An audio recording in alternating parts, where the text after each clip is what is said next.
दोस्तों जय हिंद और आप सभी का स्वागत है प्रीतम एकेडमी परिवार में और मैं हूं पंकज कुमार। तो बात करते हैं क्लास 10th के सोशल साइंस के कुछ इंपॉर्टेंट प्रश्नों पे। आप यूँ कहो कि आपके बोर्ड एग्जाम में यहीं से आपके प्रश्न आ सकते हैं। एक प्रकार का आपका ये ओरिजिनल पेपर है। तो सबसे पहला प्रश्न क्या है आपका कि लोकतंत्र की सबसे बड़ी चुनौती क्या है।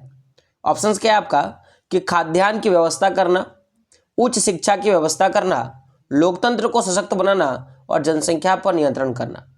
तो जो एक डेमोक्रेसी देश होता है, जो लोकतंत्र देश होता है, उसके पास सबसे बड़ी चुनौती यही होती है कि लोकतंत्र को स्थापित करना, जो डेमोक्रेसी है उसको स्ट्रांग बनाना, उसको सशक्त करना। तो ऑप्शन नंबर सी आपका क्या होगा, सही होगा।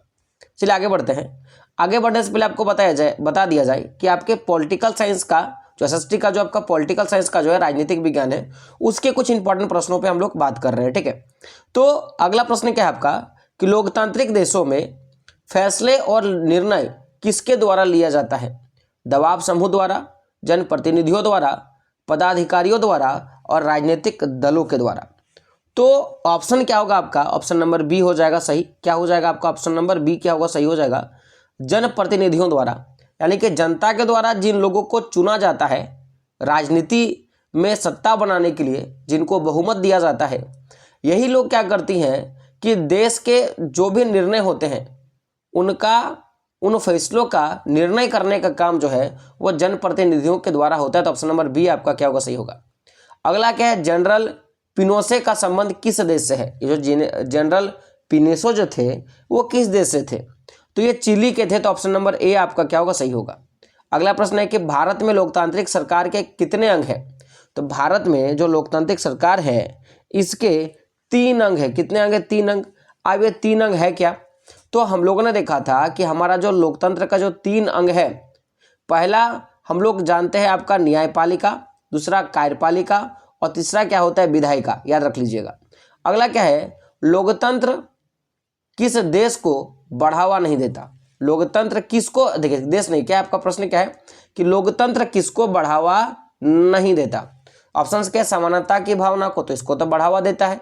राष्ट्रीय एकता को, जी हाँ, यहाँ लोग जो होते हैं वो एकता के बंधन में बंधे होते हैं। विशेषाधिकार को, धर्मनिरपेक्षता को। तो याद रखिएगा यहाँ पे सभी को समानता का भाव मिले, इसका तो बढ़ावा मिलता ही है। राष्ट्र में एकता का भाव मिले, इसका भी तो होता है। हमारे यहाँ कोई भी धर्म जो है वो विशेष नहीं है, ठीक है, इसका तो बढ़ावा मिलता है। तो आंसर आपका क्या हो जाएगा, ऑप्शन नंबर सी, विशेषाधिकार। यहाँ पे किसी लोगों को विशेष अधिकार नहीं मिलता, इसका बढ़ावा हमारे यहाँ नहीं होता। बाकी तीनों का जो है बढ़ावा आपका होता है। अगला है एन क्रुमा कहाँ के राष्ट्रपति थे। ये जो एन क्रुमा थे ये कहाँ के राष्ट्रपति थे, तो ये घाना के राष्ट्रपति थे। ऑप्शन नंबर ए आपका क्या होगा, सही हो जाएगा।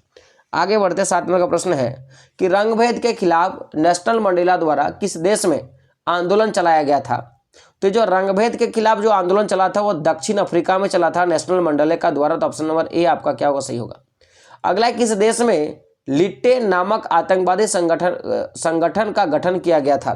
किस देश में लिट्टे नामक संगठन का, आतंकी संगठन का गठन किया गया था। तो लिट्टे जो था वो श्रीलंका का था। कहाँ से संबंधित था, श्रीलंका से। तो ऑप्शन नंबर सी आपका क्या होगा, सही होगा।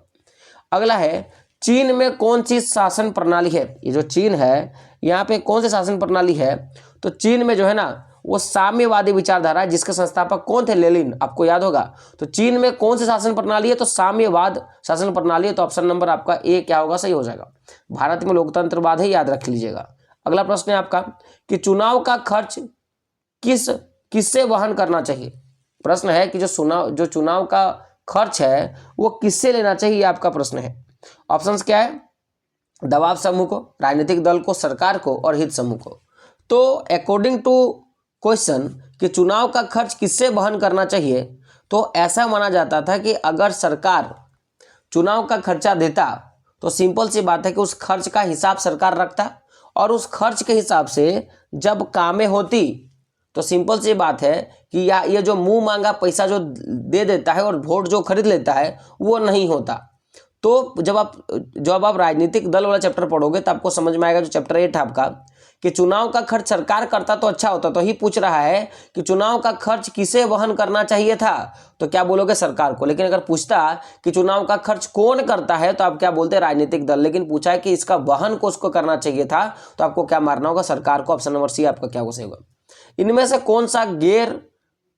कौन सा देश गैर लोकतांत्रिक देश है जिसमें आपको लोकतंत्र देखने के लिए नहीं मिलेगा, ये आपका प्रश्न है। तो 11 का आंसर क्या होगा, ऑप्शन नंबर डी क्या होगा, म्यांमार। म्यांमार जो है आपका वो एक गैर लोकतांत्रिक देश है, लेकिन भारत का, इंग्लैंड का, नेपाल जो है आपका वो एक प्रकार से लोकतांत्रिक देशों के अंतर्गत आपका आता है। अगला, इनमें से किस देश में महिलाओं को वोट देने का अधिकार नहीं है। पूछा है कि किस देश में महिलाओं को वोट देने का अधिकार नहीं है, तो जो आपका सऊदी अरब है ना, सऊदी अरब में महिलाओं को वोट देने का अधिकार नहीं है, तो ऑप्शन नंबर डी आपका क्या होगा, सही होगा। अगला है कि चुनौतियां से लोकतांत्रिक व्यवस्था कैसी होती है, कमजोर होती है, मजबूत होती है, व्यवस्थित होती है, क्या अव्यवस्थित होती है। तो 13 का आंसर क्या होगा, ऑप्शन नंबर बी। तो जितनी भी चुनौतियां आती हैं उससे लोकतंत्र व्यवस्था क्या होती है, और भी मजबूत हो जाती है, तो ऑप्शन नंबर बी आपका क्या होगा, सही होगा। अगला है, इनमें से किस देश में अप्रत्यक्ष लोकतंत्र है। इनमें से किस देश में जो है आपके अप्रत्यक्ष लोकतंत्र है, तो आपका देखो यहां पे अप्रत्यक्ष लोकतंत्र का बात किया गया है ना, तो आपका आंसर क्या हो जाएगा, ऑप्शन नंबर डी। क्या हो जाएगा, ऑप्शन नंबर डी आपका क्या हो जाएगा, सही होगा। अगला प्रश्न, इनमें से कौन एक लोकतांत्रिक समस्या नहीं है। पूछ रहा कि इनमें से कौन जो है एक राष्ट्रीय आपका एक लोकतांत्रिक जो है आपका समस्या नहीं है, पूछा है। तो 15 का आंसर क्या हो जाएगा, 15 का आंसर हो जाएगा राष्ट्रीय अखंडता, यानी कि राष्ट्र में एकता। ये जो है आपका एक लोकतांत्रिक समस्या नहीं है, लेकिन क्षेत्रवाद हो, आतंकवाद हो, तानाशाही हो, ये राष्ट्र की एकता का जो है एकता का राष्ट्र की एक समस्या का कारण बन सकता है, ठीक है। लेकिन राष्ट्रीय अखंडता है वो किसी प्रकार का कोई समस्या पैदा नहीं करता। अगला क्या है कि इनमें से प्रश्न क्या आपका, इनमें से कौन विश्व का सबसे बड़ा लोकतांत्रिक देश है। कौन जो है विश्व का सबसे बड़ा लोकतांत्रिक देश है, तो याद रखिएगा भारत। भारत जो है विश्व का सबसे बड़ा लोकतांत्रिक देश है। अगला प्रश्न है, कौन सा कारक लोकतंत्र की चुनौती नहीं है। कौन जो है आपका जो है एक चुनौती नहीं है, तो याद रखिएगा देश प्रेम। देश के प्रति प्रेम कोई चुनौती नहीं हो सकता, लेकिन आतंकवाद, क्षेत्रवाद, भ्रष्टाचार ये लोकतंत्र के लिए चुनौती और एक कारक बन सकता है। अगला प्रश्न क्या आपका कि इनमें से कौन सा कदम लोकतांत्रिक सुधार का सूचक है। एक लोकतांत्रिक जो है लोकतंत्र को सुधारने का एक अच्छा हो सकता है। शिक्षा, सामाजिक समानता, पंचायती राज और धर्मनिरपेक्षता। तो 18 का आंसर क्या हो जाएगा आपका, ऑप्शन नंबर सी। क्या हो जाएगा आपका, ऑप्शन नंबर आपका क्या हो जाएगा, सी, पंचायती राज। तो पंचायती राज जो है वो कहीं ना कहीं आपके लोकतंत्र को उससे सुधारा जा सकता है, क्योंकि एक निचले स्तर पर जब काम होगा ना, एक निचले स्तर पर जब चीज़ों पे काम होगा, तो जाहिर सी बात है कि उससे लोकतंत्र को सुधारा जा सकता है। तो ऑप्शन नंबर सी आपका क्या होगा, सही होगा। अगला क्या है, निम्नलिखित में से किस देश के समक्ष लोकतंत्र को माओवादियों की चुनौतियों का सामना करना पड़ा। तो ये जो माओवादी होता है ना, इसका मतलब होता है आतंकवादी, सिंपल सी बात है। तो आतंकवादी का जो है सामना करना पड़ा, ये आपका प्रश्न है। तो 19 का आंसर क्या हो जाएगा, ऑप्शन नंबर डी। क्या हो जाएगा, नेपाल। क्या होगा, ये जो माओवादी थे वो नेपाल में ज्यादा थे, तो ऑप्शन नंबर डी आपका क्या होगा, सही होगा। चलिए आगे बढ़ते हैं। अगला प्रश्न क्या है आपका कि लोकतंत्र व्यवस्था में लोगों को कौन सा अधिकार प्राप्त है। जो लोकतंत्र की व्यवस्था है इसमें कौन सा अधिकार प्राप्त है, तो इसका जो सही आंसर होगा वो आपका क्या होगा, अपनी सरकार चुनने का। तो अपनी सरकार चुनने का ये अधिकार प्राप्त है। बाकी जो है कि स्वयं राज्य करने का, शासन व्यवस्था ठीक करने का, इनमें से कोई नहीं। तो ये सारा तो नहीं होगा, केवल क्या होगा कि लोकतंत्र व्यवस्था में आपको अपनी सरकार चुनने का अधिकार है। तो ऑप्शन नंबर सी क्या होगा आपका, सही होगा। किस प्रकार की सरकार सबसे बेहतर मानी जाती है। तो जो लोकतंत्र की सरकार होती है ना सबसे बेहतर मानी गई है, तो ऑप्शन नंबर ए आपका क्या होगा, सही होगा। अगला है कि तानाशाही का समर्थन करने वाली विचारधारा को क्या कहते हैं। जो तानाशाही को समर्थन देता है इसको बोलेंगे निरंकुशतावाद या निरंकुशवाद। और इसके लिए मैंने कई बार एक वीडियो बनाया कि निरंकुशवाद क्या है। जो एक्चुअली हम लोगों ने बात किया था कि बुर्बो राजवंश के जो लुईस ओल्वा थे, इन्होंने निरंकुशवाद का सहारा लिया था। तो ऑप्शन नंबर बी आपका क्या होगा, सही होगा। तानाशाही जो है ना वो विचारधारा किस पे डिपेंड करता है आपका, तो निरंकुशवाद पे। अगला कि किस देश में आधे से ज्यादा आबादी गरीबी में रहती है। कौन सा ऐसा देश है जहाँ का आधा से ज्यादा जो आबादी है वह गरीबी में जी रहा है, ये आपका प्रश्न है। तो याद रखिएगा बांग्लादेश। क्या होगा, बांग्लादेश की जो आधा से ज्यादा आबादी वो गरीबी में जी रहा है। इनमें से कौन लोकतंत्र की विशेषता नहीं है? सीधा पूछा कि इनमें से कौन लोकतंत्र की विशेषता नहीं है? तो लोगों के लिए कानून बनाना, सत्ता पर एकाधिकार, समानता और स्वतंत्रता, अधिकारों की गारंटी। तो 5 का आंसर क्या हो जाएगा? Option number B. सत्ता पर किसी एक व्यक्ति का अधिकार ये लोकतंत्र की विशेषता नहीं हो सकती, लेकिन लोगों के लिए कानून बनाना, समानता और स्वतंत्रता और अधिकारों की गारंटी देना ये लोकतंत्र की विशेषता है। ठीक है, चलिए आगे बढ़ते हैं। अगला है आपका कि देश की आर्थिक विकास किस कारक पर निर्भर करती है? जनसंख्या का आकार, वैश्विक स्थिति, अन्य देशों के साथ सहयोग, उपरोक्त सभी। तो ऑप्शन नंबर डी आपका क्या होगा? सही होगा। और यह प्रश्न बड़ा इंपॉर्टेंट है क्योंकि आपके एग्जाम में कई बार पूछा गया है, तो समझिएगा। अगर किसी देश का आर्थिक विकास हो रहा है यानी कि ज़्यादा पैसा कमा रहा है देश के लोग, तो डिपेंड करता है कि अगर मान लो कि अगर उस क्षेत्र का जनसंख्या कम है और वहाँ पे उत्पादन अधिक हो रहा है या वहाँ पे ज़्यादा मात्रा में फैक्ट्री है, तो सिंपल सी बात है कि उस देश का विकास होगा। अगर वहाँ पे वैश्विक स्थिति ठीक है कि बाकी सारे जो देश है वो यहाँ पे अपनी पूंजी लगा रही है, तो फिर वहाँ का तो विकास होगा, या अन्य देशों के साथ सहयोग होगा तो भी वहाँ पे विकास होगा। जैसे आप मान लो भारत का जनसंख्या ज़्यादा है, वैश्विक स्थिति भी ठीक है और अन्य देशों के साथ संबंध भी ठीक है, तो ये देखो एक विकसित देश, एक विकास करने वाला अर्थव्यवस्था है कि नहीं। वहीं आप पाकिस्तान को पकड़ लो, है ना, जनसंख्या का आकार तो बहुत ज़्यादा ही है, वह उसकी वैश्विक स्थिति ठीक नहीं है और अन्य देशों के साथ सहयोग भी ठीक नहीं है, देखो इसलिए वो विकास की कैटेगरी में नहीं आता। तो अगर किसी देश का आर्थिक विकास करना है तो उसके तीनों जो कारक होंगे, जनसंख्या का आकार, वैश्विक स्थिति और अन्य देशों के साथ सहयोग, ये बड़ा इंपॉर्टेंट कारगर काम करता है। लोकतंत्र का क्या अर्थ है? लोगों का शासन, राजा का शासन, सैनिक शासन, इनमें से कोई नहीं। तो अब्राहम लिंकन ने कहा था कि लोकतंत्र जो है वो जनता का, जनता के लिए और जनता के द्वारा शासन है, यानी कि लोगों का शासन कहलाएगा। तो ऑप्शन नंबर ए आपका क्या होगा? सही होगा। लोकतंत्र व्यवस्था में समय समय पर क्या होता है? परीक्षण, निरीक्षण, मूल्यांकन और ऑप्शन नंबर डी सभी। तो 8 का आंसर क्या हो जाएगा? Option number D. तो लोकतंत्र व्यवस्था में समय समय पर आपको परीक्षण भी दिखेगा, उसका निरीक्षण भी दिखेगा और उसका मूल्यांकन भी दिखेगा। यानी कि अगर मान लो कि एक पार्टी अपना प्रतिनिधित्व जमा रही है, वो सत्ता पे आ रही है, तो फिर 5 साल उसका क्या करते हैं हम लोग? निरीक्षण करते हैं, वो देखते हैं कि वो कैसा काम किया, और जब चुनाव आता है तो उसका मूल्यांकन करते हैं कि वास्तव में वो काम सही किया या नहीं किया। तो लोकतंत्र में समय समय पर क्या क्या चीजें होती हैं?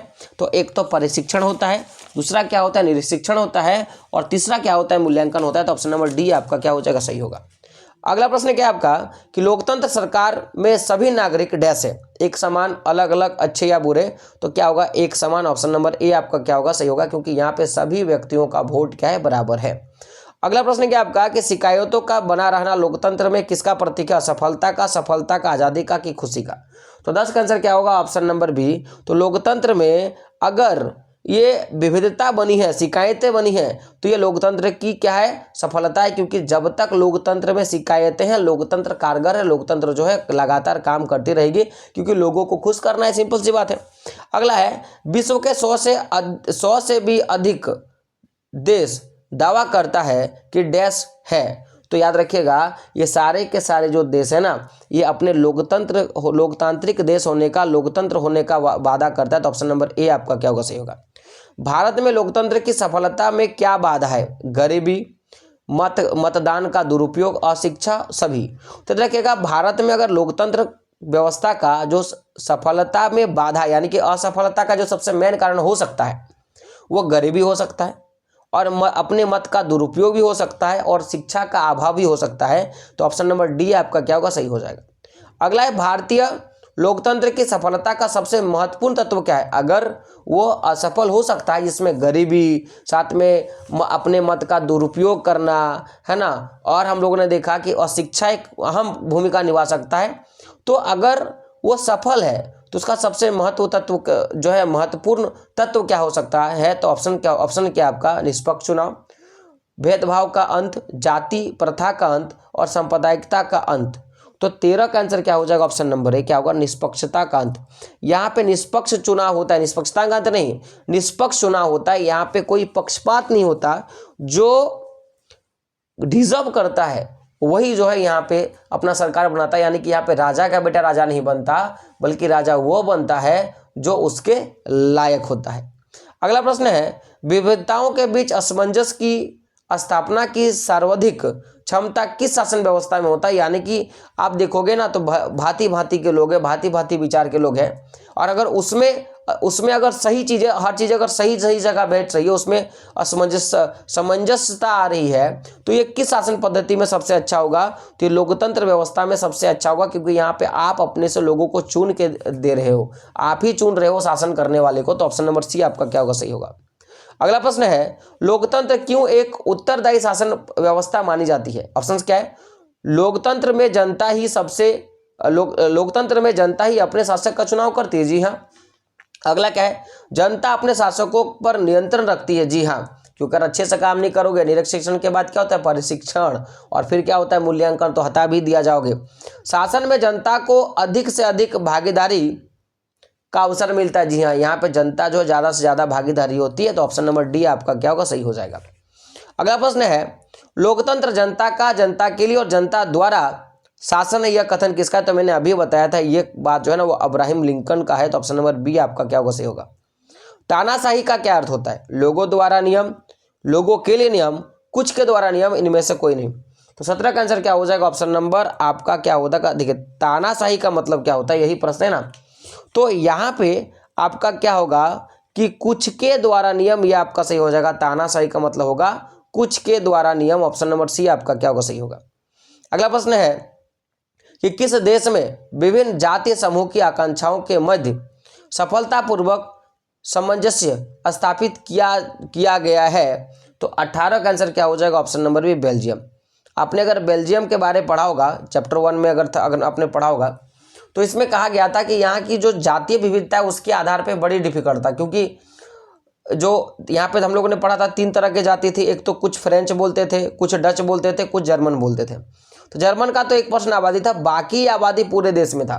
तो राजधानी में जो ज़्यादा बोलता था ना, और जिसका संख्या कम था, तो वो पूरे देश में उल्टा हो जाता था। पूरे जो है ना, वो भाग के हिसाब से भी ज़्यादा बेसी हो जाता था, कम बेसी हो जाता था। तो बेल्जियम में ये होता था। तो ऑप्शन नंबर बी आपका क्या होगा? सही होगा। अगला क्या है कि लोकतंत्र में किस प्रकार का चुनाव होना चाहिए? लोकतंत्र में किस प्रकार का चुनाव होना चाहिए? निष्पक्ष, नियमित और उचित। तो ऑप्शन नंबर क्या हो जाएगा? डी सही हो जाएगा। इसमें निष्पक्ष चुनाव भी होना चाहिए, लगातार चुनाव होना चाहिए और उचित चुनाव होना चाहिए। तो ऑप्शन नंबर आपका क्या होगा? डी होगा, सही होगा। अगला क्या? लोकतंत्र में निर्णय उचित प्रक्रिया से दिए जाते हैं, तो उसे क्या कहेंगे? लोकतंत्र में अगर निर्णय जो होगा वो एक उचित प्रक्रिया के द्वारा दिया जाता है, तो उसे क्या बोलेंगे? तो उसको हम लोग बोलते हैं पारदर्शिता। क्या बोलते हैं? पारदर्शिता। ऑप्शन नंबर सी आपका क्या होगा? सही होगा। ये प्रश्न पूछा गया प्रश्न है। लोकतंत्र का अपेक्षित परिणाम क्या होता है? लोकतंत्र का जो अपेक्षित परिणाम होगा वो क्या होगा? ऑप्शन क्या? सरकार की गुणवत्ता, आर्थिक कल्याण, स्वतंत्रता और गरिमा। जी हाँ, ऑप्शन नंबर डी आपका क्या होगा? सही होगा सभी। एक लोकतंत्र की जो अपेक्षित, यानी कि जो लोग इच्छा करते हैं कि इसमें क्या क्या होना चाहिए, तो इसमें सरकार की गुणवत्ता अच्छी होनी चाहिए, एक लोगों का आर्थिक कल्याण होना चाहिए और स्वतंत्रता की गरिमा बना होना चाहिए। तो ऑप्शन नंबर डी आपका क्या होगा? सही होगा। चलिए बात करते हैं आगे। चलिए बढ़ते हैं आगे। और अगला प्रश्न क्या है आपका कि इसमें से किस देश में एक दलीय शासन व्यवस्था है?